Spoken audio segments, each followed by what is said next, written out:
Hello বন্ধুরা, good morning, শুভ সকাল। Sunday সকালে সবাইকে জানাই গুড মর্নিং। আমরা এখন মাদের বাড়িতে আছি, আর মা সকালবেলা ঘুম থেকে উঠে কাজকর্ম করে এখন ঠাকুর ঘরে পুজো দিচ্ছে।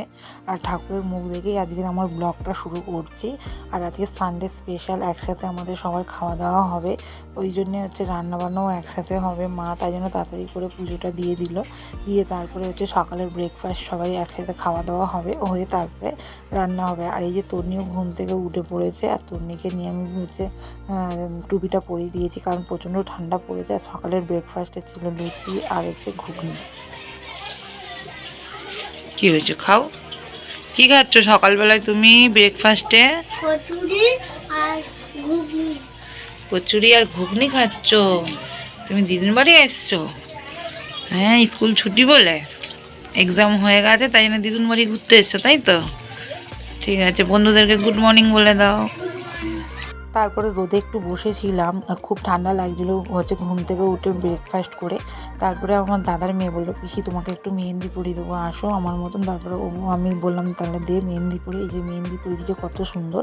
আর এখানে চিকেন আলু সবই ধোয়া হয়ে গেছে এবং কাটা হয়ে গেছে, কারণ আজকে সবাই একসাথে স্পেশাল বিরিয়ানি খাওয়া হবে, চিকেন বিরিয়ানি। আর এখানে চাল পেঁয়াজ সমস্ত সবই রাখা হয়ে গেছে। আর এদিকে মা মশলা বানাচ্ছিল বিরিয়ানির, আর এখানে বিরিয়ানির মশলাও বানানো হয়ে গেছে। তারপরে বিরিয়ানির মশলাটা শুকনো খোলাতে ভেজে নিয়েছে, নিয়ে এবার মিক্সার গ্রাইন্ডারে দেবে। আর এখানে বাচ্চারা সব গেম খেলছে।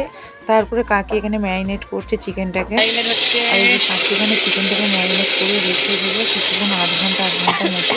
আর আজকে সবই বাটা মশলা দিয়ে হচ্ছে। আর বিরিয়ানি পার্টিটা আজকে রবিবার দিনে হয়েছে। আর ভিডিওটা আপনাদের সাথে আজকে শেয়ার করছি। আর আপনারা দেখতে পাচ্ছেন এবার গোলাপ জল, রোজ ওয়াটার, এইগুলো সব রোজ ওয়াটার দেবে। আর এই যে এবার রোজ ওয়াটারটা দিল।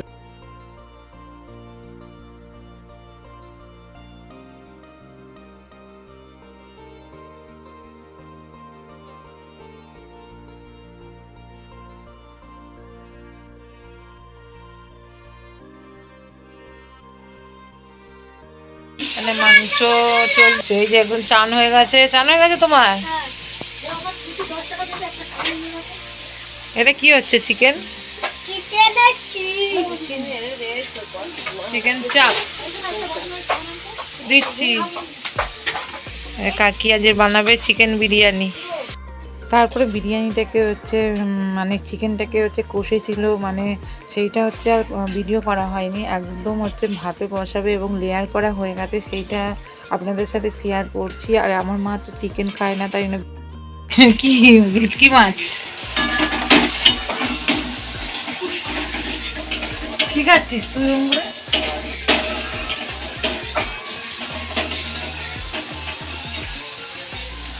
মা তো চিকেন খায় না, ওই জন্য মার জন্য এখানে ভেটকি মাছের কাঁটা করা হচ্ছিল, কারণ মা সাদা ভাত দিয়ে খাবে, আর মা তো বিরিয়ানি খাবে না। আর এই যে পুরো রেডি হয়ে গেছে, বিরিয়ানিও রেডি, দম দেওয়া হয়ে গেছে, আর মাছটাও রান্না করা হয়ে গেছে।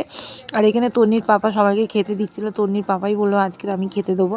তা ঠিক আছে দাও। তা জামাই যা বলবে সেইটাই সবাই করে। আর এখানে বাবাও খেতে বসে পড়েছে, বাবার চান হয়ে গেছে, আর এখানে বাবাও খেতে বসেছে। আর এখানে বাবাকে খেতে দিচ্ছে। তার ওই ঘরে আর একটা ঘরে সব ভাইরা এবং তন্নি সব একসাথে ওরা খেতে বসেছে। আর তন্নির পাপাই সবাইকে খেতে দিচ্ছিল, কারণ বিরিয়ানিটা অন্যভাবে কাটালে তখন চিকেনগুলো ভেঙে যায়। আর এখানে আমার ভাইরা বসে পড়েছে, আমার ঠাম্মা, ভাই এবং আমার মেয়ে সবাই খেতে বসে পড়েছে।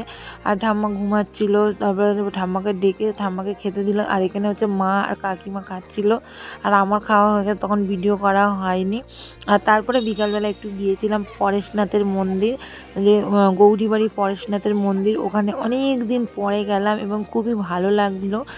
সানডে সন্ধ্যাটা খুব সুন্দর এবং খুব ভালোভাবে কাটলো। এবং পরেশনাথের মন্দিরে আমি অনেক ছোটোবেলায় গিয়েছিলাম, কিন্তু তার থেকে এবারে অনেক চেঞ্জ হয়ে গেছে অনেক কিছুই। আর এই পুকুরটায় পুরো বড় বড় মাছ রয়েছে, কিন্তু সন্ধ্যা হয়ে গেছে বলে মাছগুলো দেখা যাচ্ছিল না, কিন্তু মাছ রয়েছে। এই মন্দিরটায় দিনের বেলায় গেলে খুবই ভালো লাগবে এবং খুবই সুন্দর জায়গাটা, একদম নিস্তব্ধ। পরেশনাথের মন্দির জৈনদের মন্দির, আর জৈনদেরই সব ঠাকুর রয়েছে। আর এই পরেশনাথের মন্দিরটা মন্দিরটা কে কে গেছেন হচ্ছে কমেন্ট করে জানাবেন। আর এই পরেশনাথের মন্দিরটা হচ্ছে 151 বছরের পুরনো মন্দির, আর এটা ব্রিটিশ আমলের মন্দির। আর এখানে হচ্ছে পুরো কাঁচ দিয়ে তৈরি এই পুরো মন্দিরটা। আর মন্দিরের ভিতরে তো কোনো ভিডিও করতে দেয়নি, বাইরে থেকে যতটা দেখানোর আপনাদের সাথে শেয়ার করলাম, কিন্তু ভিতরে হচ্ছে ভিডিও করা বারণ ছিল বলে বাইরে থেকেই আপনাদের সাথে শেয়ার করলাম। এখানে পরপর 3টে মন্দির আছে, খুবই সুন্দর মন্দির রয়েছে। আর পুরো ব্রিটিশ আমলের হচ্ছে তোমার যত রকমের কাঁচের কালারিং কাঁচ, আয়নার যে কাঁচগুলো হয় সেইগুলোই দিয়ে পুরো মন্দিরটাকেই তৈরি করা হয়েছে। আর দুই পাশ দিয়েই হচ্ছে রয়েছে বাগান রয়েছে। আর এটা হচ্ছে পাশের মন্দির, এটাও পুরো পুরনো যুগের যে ব্রিটিশ আমলের যেসব কষ্টি পাথরগুলো রয়েছে সেই সব পাথর দেওয়া এই মন্দিরটা। আর তন্নি বলছে প্রথম আমি পরেশনাথের মন্দিরে আসলাম, খুবই ভালো লাগলো। আর এটা পুরো গৌরীবাড়ি ব্রিজের বাঁ দিকেই রয়েছে এই মন্দিরটা। একটুখানি হেঁটে গেলেই হচ্ছে মানে গৌরীবাড়ি ব্রিজ থেকে একটুখানি হেঁটে গেলেই বাঁ দিকে হেঁটে গেলে পুরো এই মন্দিরটা পড়ে। উল্টোডাঙা থেকে সোজা নিয়ে একদম গৌরীবাড়ি হচ্ছে ব্রিজের বাঁ দিকে সোজা গলিতেই চলে গেলে আবার বাঁ দিকে গিয়েই হচ্ছে সামনেই এই পরেশনাথের মন্দির। আর এই মন্দিরে সকালবেলায় গেলে মানে দিনের বেলায় গেলে খুব সুন্দর হচ্ছে ছবি তোলা যাবে এবং খুব সুন্দর দেখা যাবে, কারণ রাত্রেবেলায় অত লাইটের ব্যবস্থা নেই, কারণ লাইটটা খুবই কম মন্দিরের। আপনাদের সাথে শেয়ার করলাম, আপনারা তো বুঝতেই পেরেছেন যে মন্দিরের হচ্ছে সামনেতে অতটা লাইট নেই, কিন্তু এটা পাশের মন্দির তাই জন্য ভিডিও করতে দিয়েছে, কিন্তু পরেশনাথের মন্দিরে কোনো ভিডিও করতে দেয়নি। আর খুব সুন্দর রবিবারের সন্ধ্যাটা খুব ভালোভাবে কাটলো এবং দুপুরবেলাটাও খুব ভালোভাবে সবাই সপরিবারে একসাথে খাওয়া দাওয়া একটা পিকনিক টাইপের হলো, খুবই ভালো লাগলো। অনেক দিন পরে এসেছি মাদের বাড়িতে, আর এসে হচ্ছে সবাই একসাথে পিকনিক করা মজাটাই আলাদা। আর অল্প অল্প ঠান্ডাতেই খুবই ভালো লাগলো পিকনিক একসাথে খাওয়া দাওয়া, সবাই একসাথে খাওয়া দাওয়ার মজাটাই আলাদা, এবং সবাই একসাথে বেড়াতে যাওয়াটাও খুবই ভালো লাগে। আর এবার আমাদের মন্দির দর্শন করা হয়ে গেছে, এবার আমরা বাড়ির দিকে আসছি। আর তন্নি হচ্ছে বলছিল মা আমার খুব ভালো লাগছিলো, আর তাই জন্য আমি আর তন্নি গল্প করতে করতে আসছিলাম। আর তন্নি বলছিল এইগুলো কি দিয়ে তৈরি, কাঁচ দিয়ে তৈরি? আমি বলছিলাম হ্যাঁ এরকম। বন্ধুরা ভিডিওটা এতটুকুই ছিল। এবার হচ্ছে ভিডিওটা যদি আপনাদের ভালো লাগে লাইক কমেন্ট শেয়ার করে দেবেন, আর আপনারাও একবার ঘুরতে আসবেন, খুবই দেখা হবে নেক্সট ব্লগে।